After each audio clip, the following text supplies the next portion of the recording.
Police மாதிபராக இருந்த தேசபந்து தென்னகோன் இன்று உத்தியோகபூர்வமாக அவர் ஒரு குற்றவாளி, அவர் அதிகார துஷ்பிரயோகம் செய்திருக்கின்றார், அவருக்கு எதிராக சொல்லப்பட்ட குற்றச்சாட்டுகள் அனைத்தும் சரி என்று இளைஞர் ஒருவர் சித்தாலயப்பை கொண்டு அவருடைய பிற பொறுப்புகளில் சித்தாலயப்பை பூசி சித்திரவதை கொடுமை செய்ததாக ஒரு குற்றச்சாட்டு இருக்கின்றது. இதுவரை பயன்படுத்தப்படாத ஒரு சட்ட மூலத்தினூடாகத்தான் இந்த விடயம் நடைமுறைப்படுத்தப்பட்டிருக்கிறது. அது என்ன சட்டம்? இறுதியிலே அந்த குழு ஒரு முடிவுக்கு வருகின்றது. தேசபந்து தென்னகோன் அதிகார துஷ்பிரயோகம் செய்திருக்கின்றார், அவர் மீது குற்றம் சுமத்தப்படுகின்ற குற்றச்சாட்டுகள் உண்மைதான், அவற்றுக்கு ஆதாரங்கள் பக்காவாக இருக்கின்றது. 70-75 மேற்பட்ட குற்றச்சாட்டுகள் தேசபந்து தென்னகோனுக்கு எதிராக இருக்கின்றது. லங்காஸ்ரீ நேயர்களுக்கு வணக்கம். இலங்கையின் வரலாற்றில் முதற் தடவையாக ஒரு சட்டமூலத்தை பயன்படுத்தி உயர் அதிகாரத்தில் இருந்த பல குற்றச்சாட்டுகள் சுமத்தப்பட்ட ஒரு குற்றவாளியாக சந்தேகிக்கப்பட்ட பொதுமக்களால் கூட சொல்லப்பட்ட போலீஸ் மாதிபராக இருந்த தேசபந்து தென்னகோன் இன்று உத்தியோகபூர்வமாக அவர் ஒரு குற்றவாளி, அவர் அதிகார துஷ்பிரயோகம் செய்திருக்கின்றார், அவருக்கு எதிராக சொல்லப்பட்ட குற்றச்சாட்டுகள் அனைத்தும் சரி என்று அதற்காக விசாரிக்க நியமிக்கப்பட்ட குழுவால் உறுதிப்படுத்தப்பட்டு இன்று இலங்கையின் பாராளுமன்றத்திலும் உத்தியோகபூர்வமாக அறிவிக்கப்பட்டது சபாநாயகர் அவர்களினால். இன்று காலையிலேயே சபாநாயகர் தலைமையில் பாராளுமன்றம் ஒன்று கூடிய வேளையில் முதலாவது அறிவிப்பாக சபாநாயகர் கூறிய விடயம் இதுதான். தேசபந்து தென்னகோன் சம்பந்தப்பட்டதாக கூறப்படும் முறைகேடுகள் மற்றும் அதிகார துஷ்பிரயோகங்கள் தொடர்பான விசாரணை செய்து அறிக்கையிடுவதற்காக நியமிக்கப்பட்ட விசாரணை குழுவின் அறிக்கை தனக்கு கிடைத்திருப்பதாகவும் அந்த அறிக்கையின் படி தேசபந்து தென்னகோன் மீது குற்றம் சுமத்தப்பட்ட அனைத்து குற்றச்சாட்டுகளுக்கும் அவர் விசாரணைகளின் அடிப்படையில் அவர் குற்றவாளியாக இப்பொழுது ஒப்புதலாகி இருக்கின்றது. அதன் அடிப்படையில் இன்றைய தினம் பாராளுமன்ற சபாநாயகர் அவர்களால் இந்த அறிவிப்பு வெளியிடப்பட்டது. இதனை அடிப்படையாக கொண்டு நாங்கள் இந்த காணொளியில் பார்க்க போகின்றோம். இதன் பின்னணியில் என்ன நடந்தது? நான் ஆரம்பத்தில் கூறினேன், இதுவரை பயன்படுத்தப்படாத ஒரு சட்ட மூலத்தினூடாகத்தான் இந்த விடயம் நடைமுறைப்படுத்தப்பட்டிருக்கிறது. அது என்ன சட்ட மூலம் என்பது குறித்து இந்த காணொளி நாங்கள் பார்க்க போகின்றோம். அதாவது 2002ஆம் ஆண்டிலிருந்து ஒரு சட்ட மூலம் இருந்திருக்கின்றது. அதுதான் 2002ஆம் ஆண்டு 5ஆம் இலக்க உயர் அதிகாரிகளை நீக்குதல் சட்டத்தின் அடிப்படையில் வைத்துதான் தேசபந்து தென்னகோனுக்கு எதிராக இந்த விசாரணை குழு ஒன்று நியமிக்கப்பட்டு அவர் மீது சுமத்தப்பட்ட குற்றச்சாட்டுகள் விசாரணைக்கு உட்படுத்தப்பட்டது. அதன் அடிப்படையில் உயர் அதிகாரிகள் பதவி நீக்கம் செய்யப்படும் பல நடைமுறைகள் இலங்கையில் இருந்தாலும் கூட நீதிபதி, அதாவது இலங்கையின் நீதிபதிகளுக்கும் போலீஸ் மாதிபருக்குமாக தனிப்பட்ட விதத்திலே அவர்கள் அதிகார துஷ்பிரயோகம் செய்திருந்தால் அல்லது அவர்கள் வேறு விதமான குற்ற செயற்பாடுகளில் ஈடுபட்டிருந்தால் அவர்களை அந்த பணிகளில் இருந்து நீக்குவதற்கு வேறு விதமான தனிப்பட்ட ஒரு சட்ட மூலம் இருந்திருக்கின்றது. அது 2002 5ஆம் இலக்க அதிகாரிகளை பணி நீக்கம் செய்யும் சட்ட மூலம். ஆகவே அந்த சட்ட மூலம் 2002 இதுவரை யாருக்கு எதிராகவும் பயன்படுத்தப்பட்டிருக்கவில்லை. இலங்கையின் வரலாற்றில் முதற் தடவையாக தேசபந்து தென்னகோனுக்கு எதிராக பயன்படுத்தப்பட்டிருக்கின்றது, நடைமுறைப்படுத்தப்பட்ட நிலையில் இன்றைய தினம் அதன் அடிப்படையில் தான் ஒரு முழுமையான அறிக்கை, அதை விசாரிப்பதற்கு நியமித்த குழுவிலிருந்து ஒரு அறிக்கை என்று பாராளுமன்றத்தினூடாக பொதுமக்களுக்கு இவ்வாறு அறிய கிடைக்கின்றது.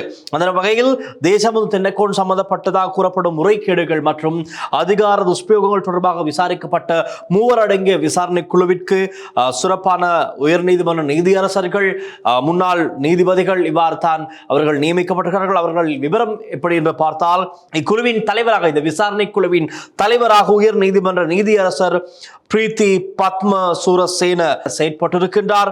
அதே போல லஞ்ச ஊழல் விசாரணை ஆணைக்குழுவின் தவிசாளர் ஓய்வு பெற்ற நீதிபதி நீல் இத்தவெல அவர் செயற்பட்டிருக்கிறார். அதே போல மற்றும் தேசிய போலீஸ் ஆணைக்குழுவின் தவிசாளர் EWM லலித் ஏக்கநாயக்க ஆகிய 3வரும் தான் இந்த விசாரணைகளை முன்னெடுத்து நடத்தி இருக்கின்றார்கள். ஆகவே இந்த குழுவினர், இந்த விசாரணை குழு நியமிக்கப்பட்டிருக்கின்றது. அண்மை காலத்தில் தான் இந்த அனுர ஜனாதிபதியுடைய அரசாங்கத்தின் கீழ் தான் இந்த விசாரணை குழு நியமிக்கப்பட்டது. இந்த விசாரணை குழுவின் அடிப்படையிலே இலங்கையின் பாராளுமன்றத்தின் ஒன்று கூடல் அறையில் தான் இத்தனை நாட்களாக, நீண்ட நாட்களாக இந்த விசாரணைகள் முன்னெடுக்கப்பட்டு வந்தது. அதன் அடிப்படையில் இந்த விசாரணை குழு நியமிக்கப்பட்ட முதற்கட்ட நடவடிக்கையாக தேசபந்து தென்னகோனுக்கு குற்றப்பத்திரிகை அவருக்கு கையளிக்கப்படுகின்றது. அதன் அடிப்படையில் முதலாவதாக அவரிடம் வாக்குமூலம் பெறப்படுகின்றது, சாட்சியங்கள் பெறப்படுகின்றது. அதன் பின்னர் அவர் சொல்கின்ற நபர்களிடம் வாக்குமூலம் பெறப்பட்ட சாட்சியங்கள் பதிவு செய்யப்படுகின்றது. பின்னர் அவரோடு சம்பந்தப்பட்ட பல பேரிடம் வாக்குமூலம் பெறப்பட்ட சாட்சியங்கள் பெறப்பட்ட இறுதியிலே அந்த குழு ஒரு முடிவுக்கு வருகின்றது. தேசபந்து தென்னக்கோன் அதிகார துஷ்பிரயோகம் செய்திருக்கின்றார், அவர் மீது குற்றம் சுமத்தப்படுகின்ற குற்றச்சாட்டுக்கள் உண்மைதான், அவற்றுக்கு ஆதாரங்கள் பக்காவாக இருக்கின்றது என்ற வகையில் தான் இப்பொழுது அந்த குழு இன்று பாராளுமன்றத்துக்கு அவர்களுடைய உத்தியோகபூர்வமான அறிக்கையினூடாக அறிவித்திருக்கின்றது. ஆகவே இவ்வாறு தேசபந்து தென்னக்கோனுக்கு எதிராக சுமத்தப்பட்ட குற்றச்சாட்டுக்களை விசாரிக்கின்ற இந்த விசேட விசாரணை குழுவுக்கு சட்டமா அதிபர் திணைக்களத்தின் சார்பில் ஜனாதிபதி சட்டத்தரணி திலீப பீரிஸ் உட்பட குழுவினர் அதில் இணைந்திருந்தார்கள். அதே போல குற்றவியல் விசாரணை திணைக்கள அதிகாரி குழு ஒன்றும் இணைந்து இவ்வாறு மும்முரமாக அனைத்து பக்கங்களிலும் விசாரணைகள் மும்முரமாக முன்னெடுக்கப்பட்டு தான் இறுதியாக இந்த முடிவுக்கு வந்திருக்கின்றார்கள். இவருக்கு எதிராக அத்தனை சாட்சியங்கள் இருந்திருக்கின்றது. நாங்கள் இதற்கு முன்பதாக லங்காஸ்ரீயிலேயே ஏராளமான நேர்காணல்கள் செய்திருக்கின்றோம். இளம் ஊடகவியலாளர் சங்கத்தின் ஊடகவியலாளரோடு கூட பேசியதன் காரணம் அவர்கள் தான் நிறைய முறைப்பாடுகளை முன்வைத்திருக்கிறார்கள். இதற்கு முன்பதாக, அதாவது அறகலைய காலத்திலிருந்தே பல குற்றச்சாட்டுகள் இருக்கிறது. அவருக்கு எதிராக இருக்கின்ற குற்றச்சாட்டுகளை இப்பொழுது பொதுவாக அவர் மீது சுமத்தப்படுகின்ற பிரபலமான குற்றச்சாட்டுகள் என்னவென்று பார்த்தால், வெலிகம W15 ஹோட்டலுக்கு முன்பாக நடத்தப்பட்ட துப்பாக்கிச்சூடு, அதாவது அவர் பதில் போலீஸ் அதிபராக இருக்கின்ற நேரத்திலே கொழும்பிலிருந்து குற்றவியல் விசாரணை திணைக்கள அதிகாரிகள் 7 பேரை வெலிகமவுக்கு அனுப்பி, அதாவது அந்த ஹோட்டல் உரிமையாளருக்கு சார்பாக ஒரு உதவி செய்வதற்காக ஒரு விடயத்திற்காக அங்கு அனுப்பப்படுகின்றார்கள். ஆகவே இதுதான் முதலாவது அதிகார துஷ்பிரயோகம் இவ்வாறு வெளிப்படையாகவே விளங்கி இருக்கின்றது.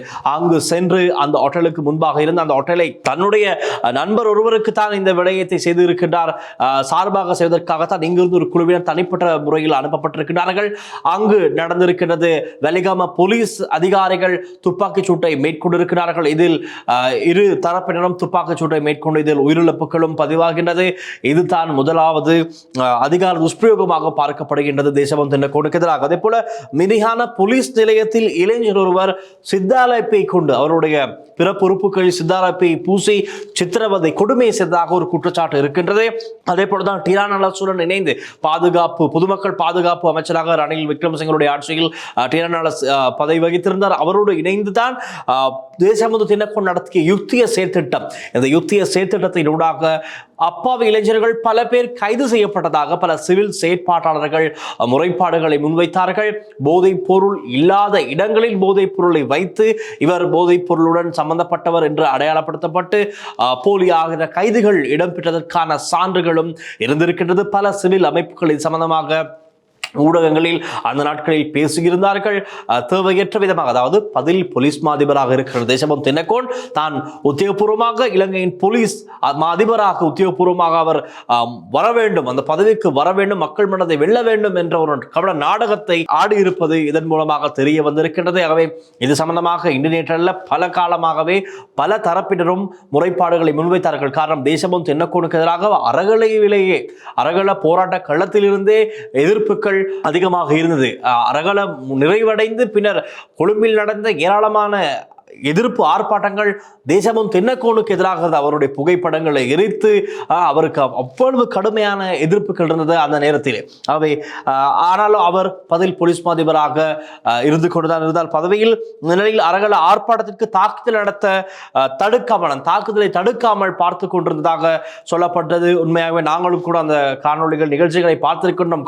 கண்ணோடாக அந்த இடத்திலிருந்து சம்பவங்களை பார்த்தவர்கள் தான் நாங்கள். ஆகவே இது சொல்லப்படுகிற குற்றச்சாட்டுகள். இது தவிர்த்து இன்னும் ஏராளமான குற்றச்சாட்டுகள் 70-75 மேற்பட்ட குற்றச்சாட்டுகள் தேசபந்து தென்னக்கோனுக்கு எதிராக இருக்கின்றது. இதன் அடிப்படையில் தான் இந்த வெலிகம துப்பாக்கிச் சூடு, வெலிகம W15 ஹோட்டலுக்கு முன்பாக நடத்தப்பட்ட துப்பாக்கிச் சூடு கொழும்பிலிருந்து தன்னுடைய தேவைக்காக, தன்னுடைய தனிப்பட்ட தேவைக்காக குற்றவியல் விசாரணை திணைக்கள அதிகாரிகள் CID-னரை ஒரு குழுவாக வேனில் அனுப்பி அங்கு ஒரு அச்சுறுத்தல் பாணியில் செயற்பட்டிருப்பதை தான் அறிய முடிகின்றது. அந்த அச்சுறுத்தல் பாணியில் செயற்பட்டதை அடுத்தான் அங்கு இருக்கின்ற வெலிகம போலீசார் நடந்த துப்பாக்கிச் சூட்டிலிருந்து இந்த CID சென்ற குழுவில் ஒரு அதிகாரி உயிரிழக்கின்றார். ஆகவே இந்த மரணத்தோடு சம்பந்தப்பட்ட வகையில் தான் இந்த விசாரணைகள் மும்முரமாக முன்னெடுக்கப்பட்டது. இதன் காரணமாக இன்று இந்த விடயத்தினூடாக சம்பந்தப்பட்ட போலீஸ் மா அதிபராக இருந்த தேசபந்து தென்னகோன் என்று குற்றவாளியாக நிரூபிக்கப்பட்டிருக்கிறார். இப்பொழுது இன்றைய தினம் பாராளுமன்றத்திலே இந்த விடயம் உத்தியோகபூர்வமாக சபாநாயகரால் அறிவிக்கப்பட்டிருக்கின்றது. இதனையடுத்து வாத விவாதங்கள் இடம்பெறும். அதனை அடுத்து இந்த சட்டமூலம் அல்லது இந்த அறிக்கை ஏற்றுக்கொள்ளப்பட்டதன் பின்னர், அதாவது விசாரணை குழுவிலிருந்து கிடைத்த இந்த அறிக்கையானது பாராளுமன்றத்தில் ஏகமனதாக அனைவராலும் ஏற்றுக்கொள்ளப்பட்ட பின்பு இந்த நபர், அதாவது தேசபந்து தென்னகோன் போலீஸ் மா அதிபராக இருந்த அந்த பதவியிலிருந்து, இன்னமும் அவருக்கு பேர் இருக்கின்றது, இன்னும் உத்தியோகபூர்வமாக அவர் அந்த பணியிலிருந்து நீக்கப்படவில்லை. இருப்பினும் பாராளுமன்றத்திலே விவாதங்கள் நிறைவேற்று அந்த அறிக்கை ஏற்றுக்கொள்ளப்பட்டதன் பின்னர் அவர் அந்த பதவியிலிருந்து நீக்கப்படுவார். இதுதான் நடந்திருக்கிறது. ஆகவே 2002ஆம் ஆண்டிலிருந்து இப்படியான ஒரு சட்டம் மூலம் இருந்திருக்கின்றது. 23 வருடங்களாக இந்த சட்டம் யாருக்கு எதிராகவும் யாருக்காகவும் நடைமுறைப்படுத்த வேண்டவில்லை. இந்த அரசாங்கத்தின் கீழே இது முதல் தடவையாக அனுர குமார திசாநாயக்க ஜனாதிபதியுடைய இந்த ஆட்சியிலே செய்யப்பட்டிருப்பதான் சிறப்பம்சமாக இருக்கின்றது. 2002 என்றால் 23 ஆண்டுகள் இந்த வருடத்தோடு.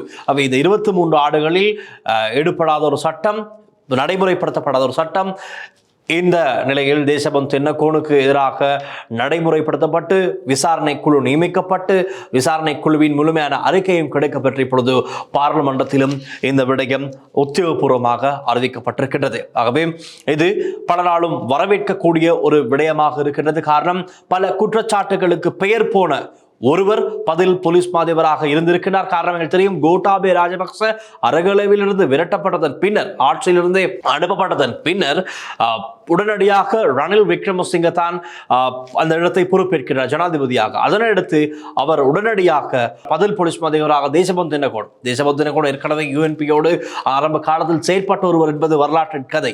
ஆகவே அவருக்கு இவருடைய ஒத்துழைப்பு நிச்சயமாக அந்த நாட்களில் தேவை என்பதை வலியுறுத்தும் முகமாக, ஆனால் அது சர்ச்சையாகத்தான் இருந்தது. ஒரு போலீஸ் மாதிபர் உடனடியாக அந்த இடத்திற்கு பதவி யாருக்கும் கொடுக்க முடியாத நிலையில் தான் ஜனாதிபதியாக இருந்த ரணில் விக்ரமசிங்க உடனடியாக தன்னுடைய அதிகாரத்தை பயன்படுத்தி பல சர்ச்சைகளுக்கு மத்தியிலும் பல எதிர்ப்புகளுக்கு மத்தியிலும் பதில் போலீஸ் மாதிபராக தேசபந்து தென்னகோனை நியமிக்கின்றார். ஆகவே தேசபந்து தென்னகோன் பதில் போலீஸ் மாதிபராக இருந்த தேசபந்து தென்னகோன் தான் உத்தியோகபூர்வமாக மக்கள் மனங்களை வென்று மக்கள் மத்தியில் தன்னை ஒரு ஹீரோவாக காட்டுவதற்காக தான் யுக்திய செயற்திட்டம் மேற்கொள்ளப்பட்டது. அந்த யுக்திய செயற்திட்டத்தின் ஊடாகத்தான் பல கைதுகள் இடம்பெற்றது, போலியான கைதுகள் இடம்பெற்றதாக பல சிவில் செயற்பாட்டாளர்கள் கூறுகிறார்கள்.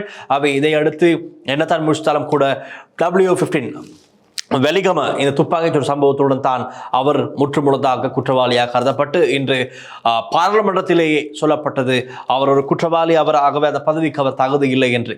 இனி சட்ட திட்டங்கள் கடுமையாக இருக்கும் என்று தான் சொல்லப்படுகின்றது. தெரியும், இப்பொழுது பல கைதுகள் தொடர்ந்து குமார திசாநாயக்க ஜனாதிபதியாக ஆட்சிக்கு வந்ததிலிருந்து பல ஊழல் மோசடி சம்பந்தப்பட்ட பல பேர் இப்பொழுது அடுத்தடுத்து கைது செய்யப்படுகின்றார்கள். ஆரம்பத்தில், அதாவது இந்த ஆட்சிக்கு ஜனாதிபதி வருவதற்கு முன்பதாகவே நிறைய ஏராளமான ஃபைல்கள் அவருடைய கைகள் இருந்தது. நாங்கள் கூட கேட்டோம், எப்பொழுது இந்த ஃபைல்கள் திறக்கப்படும், அடியில் இருந்த ஃபைல்கள் எப்பொழுது மேலே வரும், இந்த ஃபைல்களில் இருப்பது என்ன, எப்பொழுது இதற்கு எதிரான சட்ட நடவடிக்கைகள் எடுக்கப்படும், அவை கேட்டு கேட்டு தான் இப்பொழுது ஒவ்வொன்றாக இடம்பெற்றுக் கொண்டிருக்கின்றது. அந்த வகையில் இப்பொழுது பெயர் போன ஒருவர் தான் மஹிந்தானந்த அலுத்கமகே இப்பொழுது 20 வருடங்கள் சிறை தண்டனை அனுபவிக்க ஆரம்பமாகி இருக்கின்றார்.